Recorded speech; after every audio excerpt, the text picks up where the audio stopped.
J'avais tout ce que j'avais toujours souhaité, un mariage heureux, une carrière prometteuse et la confiance de ma famille. Jusqu'à ce qu'un mensonge dévastateur fasse tout s'effondrer. J'ai été déshérité par ma famille, abandonné par ma femme et mes amis, et condamné pour un crime que je n'avais jamais commis. Cependant, j'ai trouvé la rédemption loin de ma terre natale.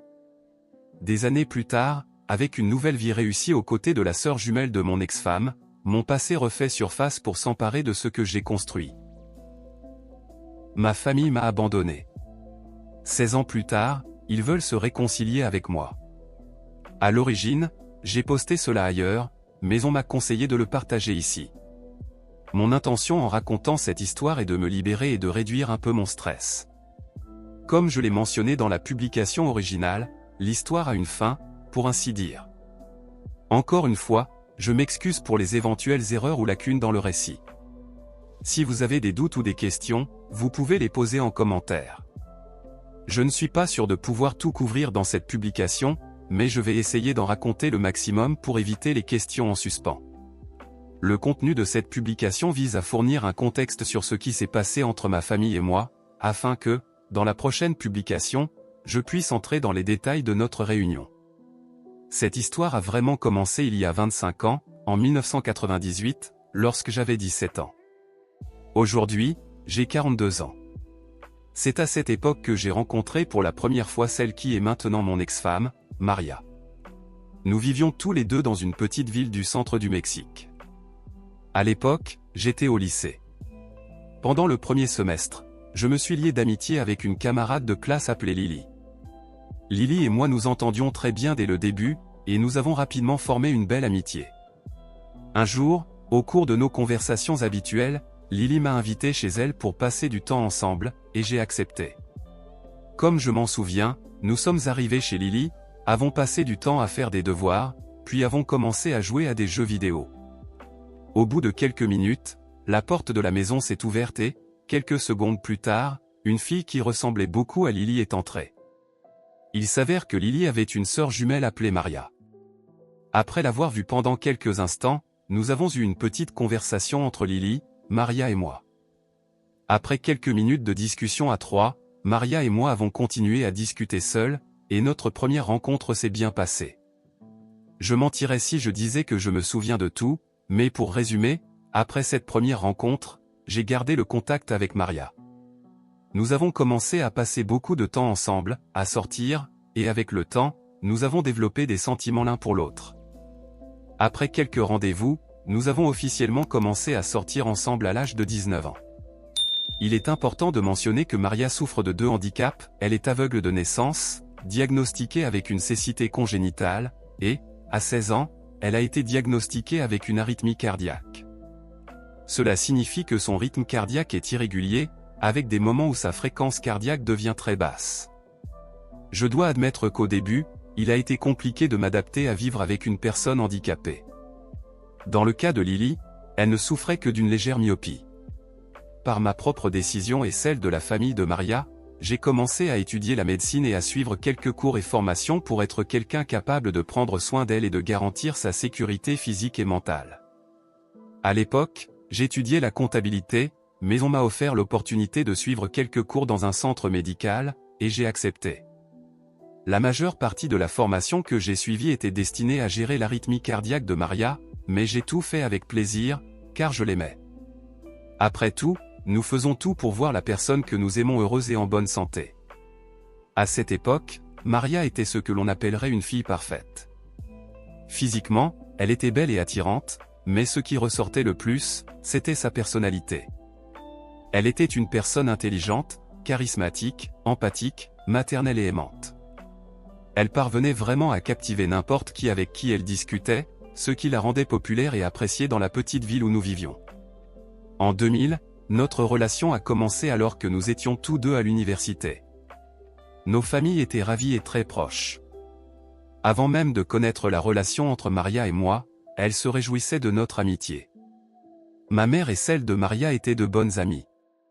Quant à mon père, il aimait discuter de questions professionnelles avec sa mère.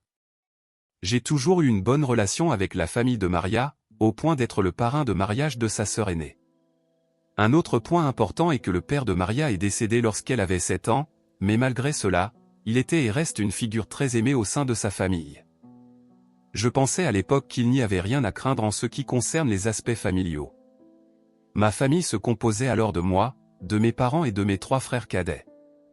Pour une meilleure compréhension, je vais présenter ma famille ainsi: ma mère, mon père, Isaac, mon frère cadet d'1 an, Luis, mon frère cadet de 3 ans, et Daniel, mon frère cadet de 4 ans. Du côté de la famille de Maria, je vais les lister ainsi: la mère de Maria, Tania, Sofia, la sœur aînée de Maria, Lily, la sœur jumelle de Maria, et, bien sûr, Maria. En 2003, Maria et moi avons obtenu nos diplômes universitaires à l'âge de 22 ans et avons décidé de nous marier la même année. Inutile de dire à quel point nos familles étaient ravies d'apprendre la nouvelle de notre mariage. Ce fut vraiment un moment très spécial pour nous deux. Le mariage était tout simplement parfait, du lieu à la nourriture en passant par la musique, tout ce dont nous avions rêvé était présent ce jour-là. Peu après le mariage, nous avons emménagé pour commencer notre vie de couple. Bien que, dans les premiers jours, j'ai remarqué une certaine agitation chez Maria, elle m'a alors dit qu'elle était juste un peu stressée par le mariage. Son inquiétude n'a pas duré plus d'1 jour, et elle est rapidement redevenue comme avant. 1 mois après le mariage, un événement important s'est produit, la disparition de Lily de la sphère familiale. À l'époque, Lily travaillait dans une banque de la ville en tant que comptable, ayant été recommandée pour ce poste par sa mère. D'habitude, nous avions l'habitude de prendre un verre le vendredi après une semaine fatigante, mais un jour, elle n'est tout simplement pas venue au bar que nous fréquentions. Au début, je ne m'en suis pas inquiété, mais la semaine suivante, Maria m'a informé que Lily ne reviendrait plus. Quand j'ai demandé à Maria à ce sujet, elle n'a rien voulu dire. J'ai alors pensé à interroger sa mère. En questionnant Tania à ce sujet, elle m'a dit que Lily avait été arrêtée la semaine précédente. Selon elle, Lily avait trahi la famille, était une personne horrible qui avait volé et mis en danger la réputation de la famille. Tania a affirmé qu'en raison des actions de Lily, de nombreuses personnes auraient leur vie affectée, entre autres choses. Ce que vous lisez n'est qu'une partie de ce que Tania m'a dit. J'aimerais donner plus de détails, mais les autres choses qu'elle a mentionnées sont très personnelles. Enfin, la dernière chose que j'ai apprise à propos de Lily, c'est qu'elle a été condamnée à 13 ans de prison cette année-là. Toute sa famille a refusé de lui rendre visite et elle a été interdite de tout contact avec eux. Le rejet était si grand que sa propre famille a refusé d'assister au procès pour ne pas être associée à elle, mettant fin à toute communication après le prononcé de la peine. Les 2 années suivantes ont été assez tranquilles. J'ai commencé à travailler comme comptable dans une petite entreprise de la ville, tandis que Maria travaillait comme enseignante pour les personnes aveugles. Mon mariage était incroyable. Bien sûr, nous avons eu quelques hauts et bas, mais rien qui nous inquiétait. Nous avons toujours été un couple communicatif, aimant et attentionné. Le handicap de Maria limitait certains aspects, mais nous avions tout de même une bonne relation émotionnelle et physique. Bien que mon travail consomme beaucoup de mon temps, j'essayais toujours de passer au moins 3 heures par jour avec Maria. Nous avions un rendez-vous par semaine, et l'idée de fonder une famille a commencé à devenir présente avec le temps. En 2005, j'ai dû faire un voyage d'affaires avec quelques collègues pour conclure un contrat qui bénéficierait à notre entreprise. La seule personne importante dans cette négociation était une ancienne collègue appelée Emma. Honnêtement, je n'avais aucune relation avec elle, notre seule interaction étant liée au travail. Après quelques jours, la négociation a été un succès et le contrat a été signé. Pour célébrer, mes collègues ont décidé d'aller dans un bar. La célébration était ce à quoi on pouvait s'attendre, la plupart de mes collègues ont fini ivres. Dans mon cas, je ne suis pas allé aussi loin, me limitant à discuter avec quelques collègues de divers sujets. Après un moment, j'ai décidé de retourner à l'hôtel où nous séjournions. En quittant les lieux, Emma m'a bousculé, et nous sommes tombés au sol. Comme la plupart de mes collègues à ce moment-là, je pouvais voir qu'elle était ivre. Je me suis relevé et j'ai essayé d'aider Emma à se relever, ce qui n'était pas possible en raison de son état. Un de mes collègues, voyant cela, a suggéré qu'il serait préférable de ramener Emma à l'hôtel. J'ai accepté, lui offrant un de mes bras comme soutien. Je l'ai raccompagnée à l'hôtel. Je prévoyais vraiment de la laisser devant la porte de sa chambre et de partir, mais, finalement, j'ai dû la porter jusqu'au lit, où je l'ai simplement allongée. Quelques secondes plus tard, je suis parti dans ma chambre. Le lendemain, nous sommes rentrés chez nous sans incident. 4 jours après mon retour de voyage d'affaires, je rentrais du travail lorsque j'ai remarqué les voitures de mes parents et celle de Tania devant ma maison. En entrant, j'ai trouvé la mère de Maria, sa sœur aînée et mes parents debout dans le salon. Tous semblaient furieux. Maria était assise sur le canapé en pleurant, elle était enceinte de 4 semaines à ce moment-là. Sans avoir le temps de comprendre la scène, j'ai reçu une gifle violente de Sofia, suivie par plusieurs cris de la part des personnes présentes. J'ai demandé pourquoi tout le monde agissait de cette façon, et finalement, Maria a parlé. Tout ce qu'elle a dit, c'était « Pourquoi as-tu fait ça ?» J'ai demandé ce qu'elle voulait dire par là, et rapidement, tout le monde a commencé à crier et à m'accuser d'avoir trompé Maria pendant mon voyage d'affaires. J'ai demandé d'où venait cette accusation, et Tania a répondu qu'Emma était venue la voir pour lui dire que j'avais soi-disant une liaison avec elle. Selon Emma, cette liaison était émotionnelle depuis un certain temps et, pendant le voyage, elle était devenue physique. Apparemment, Emma avait donné beaucoup de détails dans son histoire, réussissant à faire passer son mensonge pour la vérité. Elle avait également affirmé que j'avais dit des choses très cruelles à propos de Maria, liées à sa condition, entre autres. J'ai répondu qu'elle mentait et qu'il n'y avait aucune preuve de ce qu'elle disait, mais Sofia a rétorqué qu'ils avaient interrogé toutes les personnes qui étaient avec nous lors du voyage, et toutes avaient confirmé m'avoir vu rentrer avec Emma à l'hôtel, seule. Ce point est vrai, mais uniquement parce que personne ne voulait m'aider à ramener Emma dans sa chambre. J'ai supplié Maria de me croire, mais elle a répondu qu'elle ne voulait plus rien avoir à faire avec moi, demandant le divorce. Les cris et les insultes contre moi ont continué jusqu'à ce que je sois expulsé de ma propre maison. Les mois qui ont suivi ont été un véritable enfer. J'ai été contraint de quitter mon emploi lorsque tout le monde a découvert ce qui se passait. Comme nous vivions dans une petite ville où tout le monde se connaissait, vous pouvez imaginer la haine que j'ai subie tout ce temps, avec des gens criant des insultes à mon encontre, ce qui s'est parfois transformé en agression physique. Mes parents m'ont dit que j'étais une honte pour la famille. Mes frères m'ont renié et m'ont insulté, et la famille de Maria a fait de même, refusant tout type de relation avec moi. J'ai pensé me tourner vers ceux que je considérais comme mes amis, mais ils m'ont également rejeté. Pendant cette période, je dois mentionner le comportement de mon frère Luis, qui faisait des commentaires suspects sur ce qui se passait. Plus tard, j'ai découvert qu'il était celui qui consolait Maria pendant le processus de divorce. Le divorce a duré environ 1 an, au cours duquel il m'a été interdit de contacter Maria directement, tous les échanges se faisaient par l'intermédiaire de son avocat. Finalement, en 2006, le divorce s'est conclu, et j'ai presque tout perdu. En raison de la nature de la situation et de la culture de la ville où je vivais, l'adultère était considéré comme une faute très grave. Ainsi, en plus de devoir payer une pension alimentaire, j'ai dû verser une compensation financière, entre autres choses.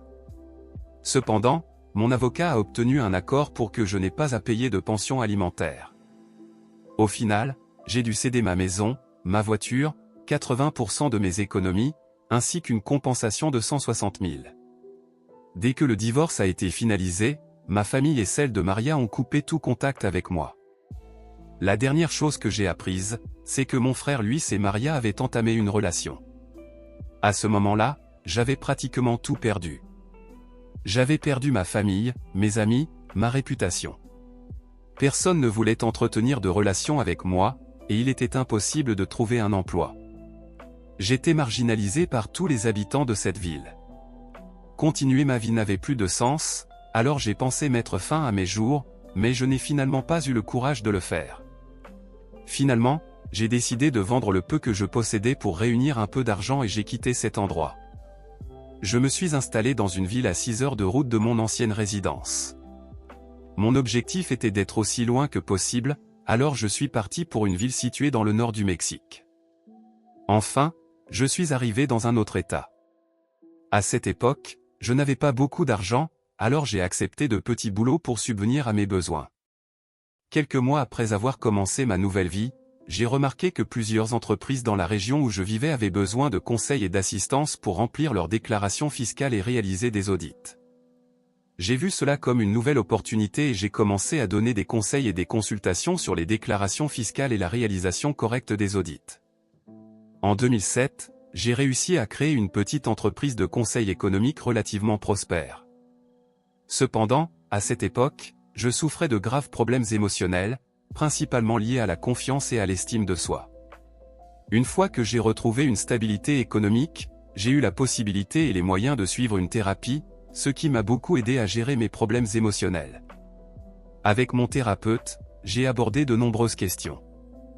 Mon relation avec ma famille, mes amis et mon ex-femme était détruite.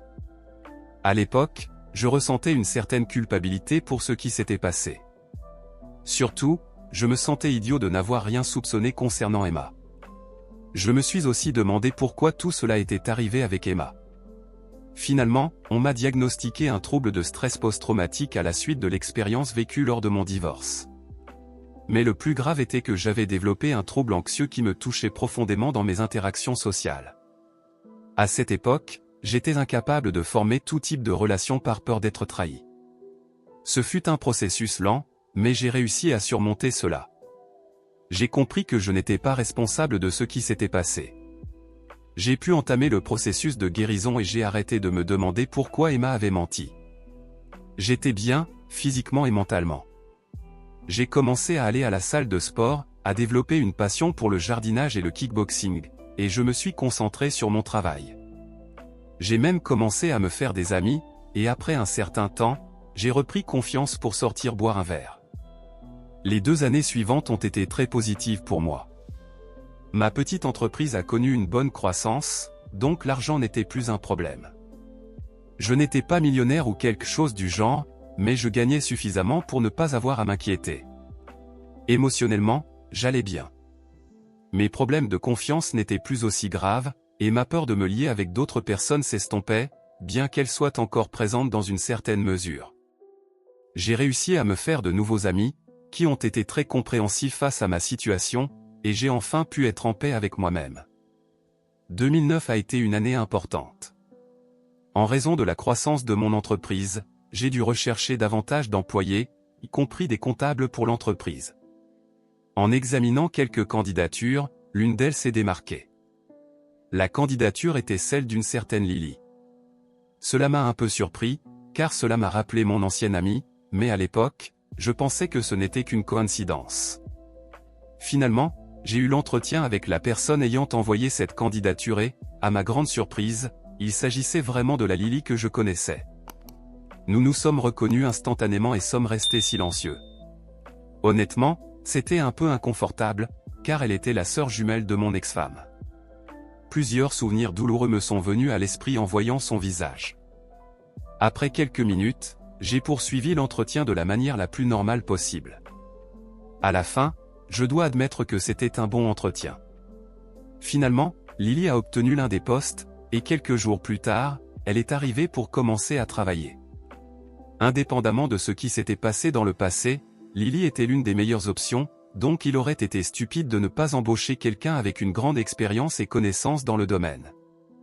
De plus, sa candidature ne mentionnait aucun casier judiciaire, donc il n'y avait pas de problème à l'embaucher. Au début, la communication entre Lily et moi était inexistante, limitée aux interactions liées au travail, y compris ses échanges avec d'autres employés. Pendant cette période, Lily venait seulement travailler, accomplissait ses tâches et rentrait chez elle, sans contact avec personne. Lily a continué avec ce comportement pendant encore quelques mois. Un jour, un projet important pour l'entreprise a vu le jour, ce qui signifiait plus de travail et donc plus d'heures supplémentaires. À la fin de la journée, j'avais l'habitude de rester pour avancer sur des tâches en retard, alors Lily s'est proposée pour aider. J'ai accepté. La plupart de ces heures supplémentaires se sont déroulées dans un silence total, jusqu'au jour où Lily m'a invité à prendre un verre. Lily semblait très nerveuse et un peu effrayée en faisant cette proposition. Au début, je n'avais pas l'intention d'accepter son invitation, mais à ce moment-là, j'étais très stressé, alors j'ai pensé qu'un verre ne ferait pas de mal. En réalité, cette petite sortie n'a pas été très notable, mais dans l'ensemble, c'était assez agréable de passer du temps avec elle. Nous avons parlé de sujets liés au travail. Après un certain temps, Lily a commencé à gagner en confiance, et nous nous sommes rapprochés petit à petit, jusqu'à commencer à reformer une amitié officielle, qui s'est développée avec le temps. Après le travail, nous passions parfois du temps à discuter, nous partagions l'heure du déjeuner, et le vendredi, nous sortions boire quelques verres, comme au bon vieux temps. Lors d'une de nos sorties au bar, j'ai décidé d'être franc avec elle et de tout lui raconter sur ce qui m'était arrivé avec Maria. Lily m'avait déjà demandé comment allait Maria, à quoi j'avais simplement répondu que nous avions divorcé, sans entrer dans les détails. Je lui ai raconté ce qui s'était passé avec Emma et comment les choses s'étaient déroulées pendant le divorce. À ce moment-là, Lily a été surprise par tout ce qui s'était passé. Je lui ai demandé si un mensonge suffisait vraiment pour que nos familles coupent tout contact avec moi. Elle a répondu qu'elle ne connaissait pas tous les détails, donc elle ne savait pas s'il y avait autre chose qui les avait poussés à prendre cette position. À son tour, Lily était très contrariée et a demandé si un mensonge suffisait à éclipser les années que j'avais passées avec nos familles. Finalement, elle a dit qu'elle serait là pour moi si j'avais besoin de parler à nouveau. Jusqu'à ce moment-là, je n'avais parlé en profondeur de mon divorce qu'avec mon thérapeute, alors me confier à elle m'a enlevé un énorme poids des épaules. Dans l'ensemble, Lily a été un excellent ajout à l'entreprise, réussissant à se démarquer et à gravir les échelons rapidement malgré le temps qu'elle avait passé en prison. Cependant, malgré cela, quelque chose n'allait pas chez elle. J'ai remarqué que les problèmes de Lily pour travailler en équipe ou avec d'autres employés étaient toujours présents. Alors, lors de l'une de nos sorties pour boire un verre, je lui ai demandé si tout allait bien. Lorsque j'ai posé la question, Lily avait l'air nerveuse et effrayée.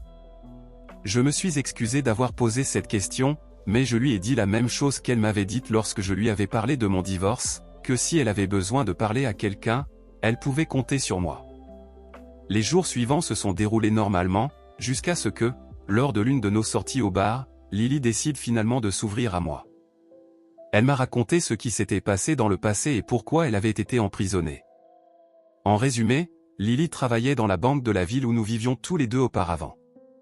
Elle a expliqué que ses fonctions à la banque incluaient l'ouverture annuelle du système comptable, ainsi que le travail sur les allocations budgétaires, les éléments de budget, les projets, entre autres.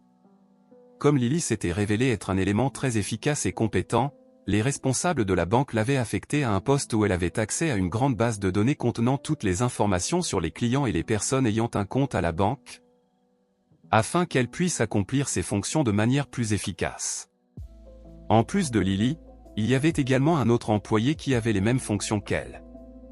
Un jour, l'administration a été bombardée de plaintes de personnes furieuses rapportant que leur compte d'épargne était vide ou qu'ils n'avaient plus d'argent sur leur compte bancaire. Après quelques heures, l'administration de la banque a constaté que les comptes bancaires de plusieurs personnes étaient effectivement vidés. Comme il n'y avait rien qui puisse résoudre immédiatement le problème, ils ont été contraints de restreindre l'accès à tous les comptes associés, ce qui a entraîné ce que nous appelons au Mexique un corralito. Cela signifie que, pendant quelques jours, personne ne pouvait entrer ni retirer d'argent de leur compte, ce qui a été très problématique. Lors de l'enquête sur ce qui s'était passé, la cause du problème a été identifiée. Il s'est avéré qu'un groupe criminel, très probablement des membres d'un cartel de l'époque, bien que cela ne soit pas clair, avait eu accès aux informations stockées dans la base de données. Par information, on entendait des numéros de carte, des mots de passe, etc. Avec ces données, il s'était consacré à vider plusieurs comptes bancaires ou d'épargne. La banque a réussi à récupérer une partie de l'argent volé, mais une autre partie n'a pas pu être récupérée. La majorité des personnes impliquées ont été arrêtées 2 jours après l'événement, mais d'autres ont réussi à s'échapper. Lily a été arrêtée pendant que l'enquête était en cours. Les personnes ayant accès à la base de données ont été investiguées, laissant Lily et son collègue comme seuls suspects. Cependant, ce dernier n'a pas pu être davantage interrogé, car, curieusement, il avait démissionné quelques jours avant l'événement et avait disparu de la ville.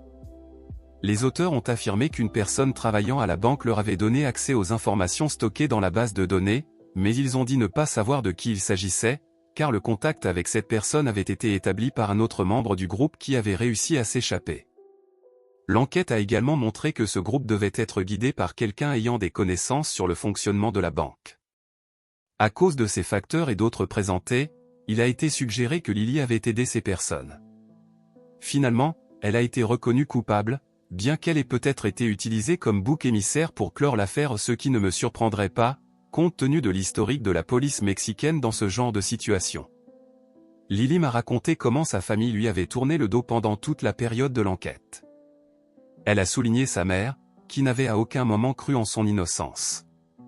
À cette époque, il y avait une certaine tension entre Lily et sa mère en raison de situations liées à leur relation, ce qui semble avoir compliqué encore plus les choses. Finalement, sa mère lui a reproché les dommages que son action avait causés à la réputation de la famille et aux personnes qui avaient perdu leurs économies. Lorsque sa peine a été prononcée, sa mère est venue la voir pour la dernière fois pour lui dire qu'elle ne voulait plus jamais la revoir.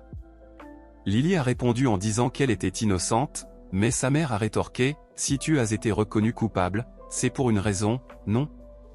Peu de temps après, sa famille a coupé tout contact avec elle, la laissant complètement dévastée. Dès que Lily eut fini de parler, je commençais à m'excuser de ne pas avoir été là pour elle quand je le devais. Elle me répondit que je n'avais pas besoin de m'excuser, car même si j'avais voulu communiquer, Tania ne l'aurait pas permis.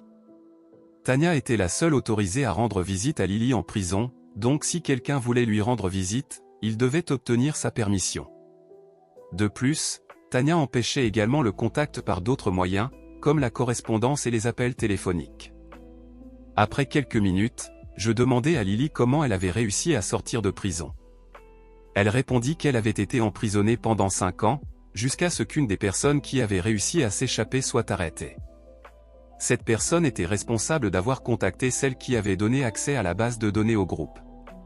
En échange d'une réduction de sa peine, elle avait accepté de fournir des informations sur la fraude et comment elle avait été réalisée.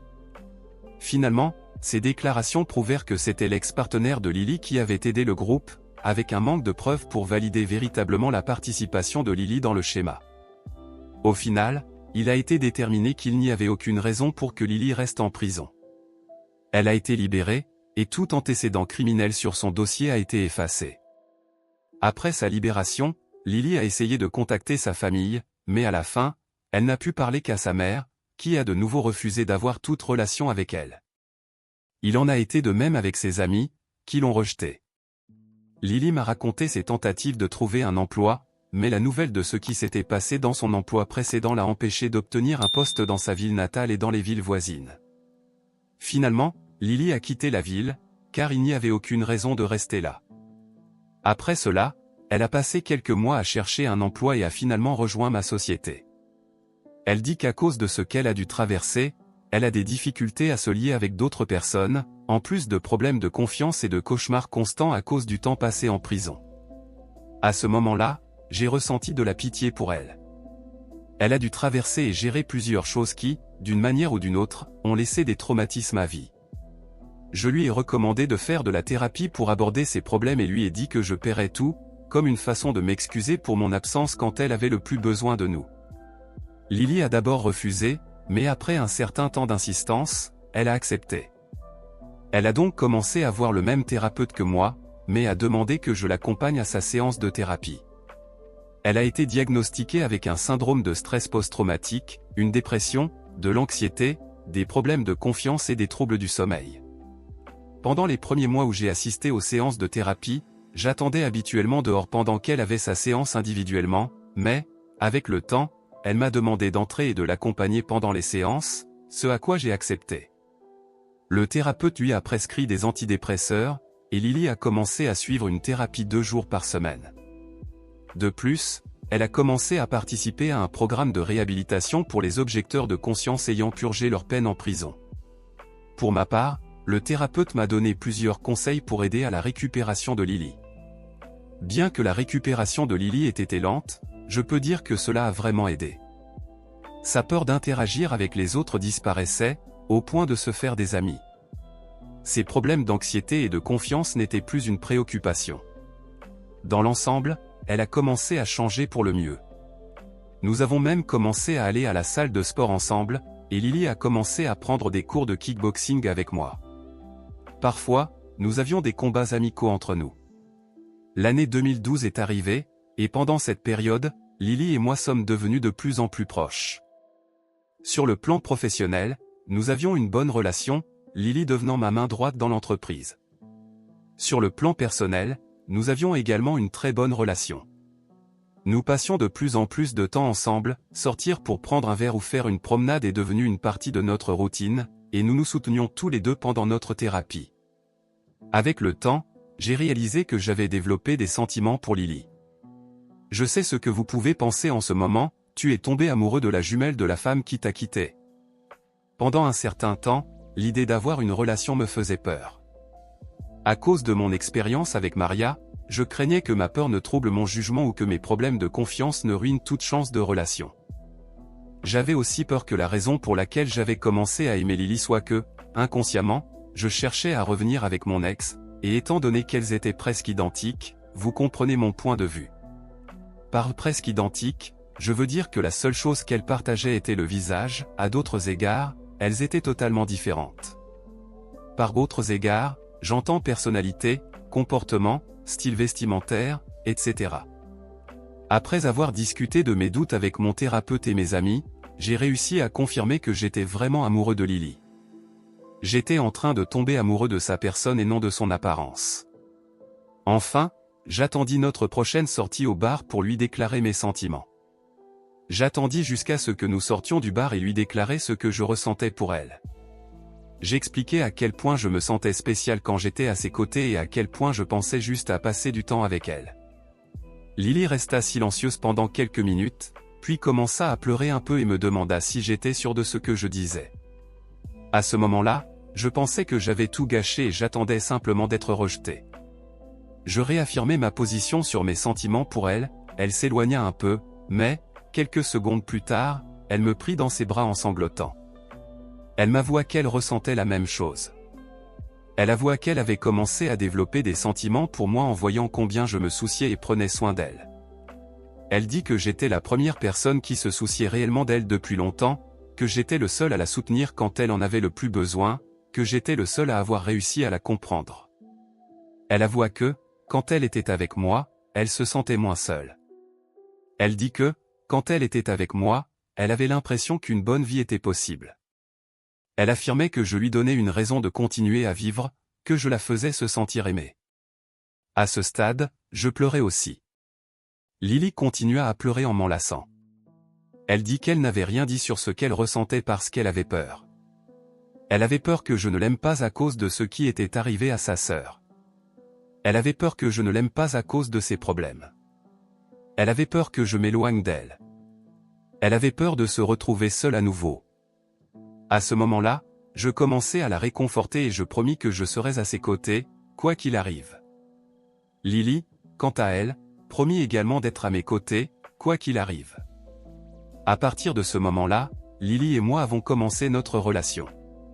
Au début, c'était un peu compliqué à cause des problèmes que nous avions tous les deux, principalement à cause de nos problèmes de confiance et de peur de la trahison. Mais nous avons décidé de ne pas laisser notre passé nous empêcher d'être heureux. Bien que cela ait été un processus un peu lent, avec quelques moments tendus, nous avons réussi à construire un bon lien. Ce lien nous a donné la clarté d'esprit et la force pour faire les derniers pas qui nous ont permis de guérir. Finalement, Lily et moi nous sommes mariés au début de 2015. Nous avons tous deux décidé qu'il serait préférable d'avoir un événement intime, alors nous n'avons invité que les personnes les plus proches de nous. Pour ceux qui se demandent, non, nous n'avons pas invité nos familles. L'idée a été discutée et consultée avec notre thérapeute, mais au final, nous avons décidé de ne pas les inviter car cela n'avait pas de sens, compte tenu de tout ce qui s'était passé entre nous. Le mariage a eu lieu sur une belle plage.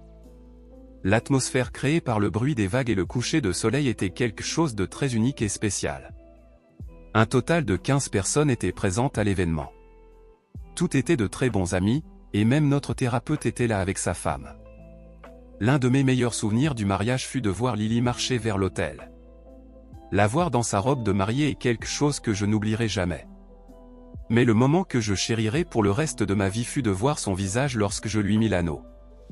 Tout ce que nous avons dû traverser pour arriver à ce moment.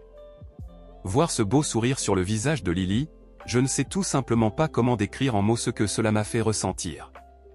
Quelques semaines après le mariage, nous avons découvert que Lily était enceinte, vous savez, une grossesse de lune de miel.